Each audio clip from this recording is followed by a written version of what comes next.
আসসালামু আলাইকুম। আমি আজকে আরেকটা নতুন রেসিপি নিয়ে আসলাম, টমেটোর ভর্তা। কতগুলা টমেটো নিয়েছি। টমেটোগুলা পানি দিয়ে ধুয়ে আমি কেটে নেব।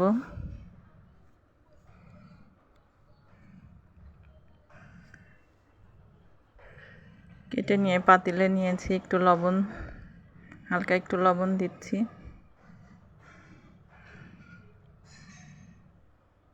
অল্প পানি দিচ্ছি, পানি এমনি টমেটোর থেকে বেরোয়।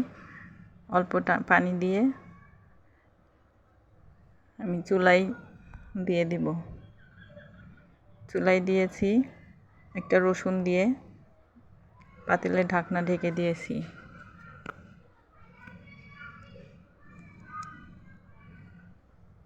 পরে পানি শুকিয়ে আসলে 1 চামচ স্বাদের জন্য ছোট 1 চামচ লবণ চিনি দিয়েছি। চিনিটা আপনাদের স্বাদ মতো আপনারা দিতেও পারেন, না দিতেও পারেন। আমার পছন্দ টক মিষ্টি, তাই আমি দিয়েছি।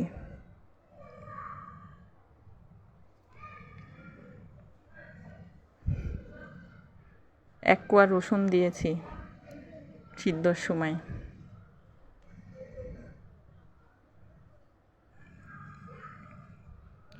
আমি এখন ভর্তায় চলে যাব। ভর্তায় সরিষার তেল নিব। প্রথমে 1 চামচ,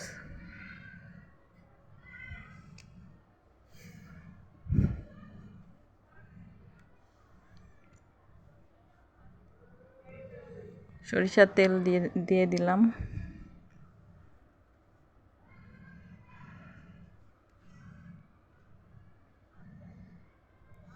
এরপরে কুচি করা পেঁয়াজ দিলাম কাঁচা।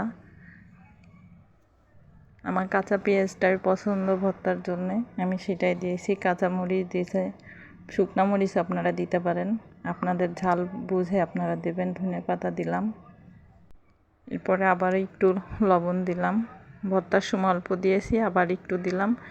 যদি কম বেশি হয় আপনারা দিয়ে নেবেন। এবার হাত দিয়ে চটকায় ভর্তাটা করতেছি। এরপরে আমার ভর্তা শেষ হয়ে গেল। আপনারা আমার জন্য দোয়া করবেন। আপনারাও ভালো থাকবেন। আল্লাহ হাফেজ।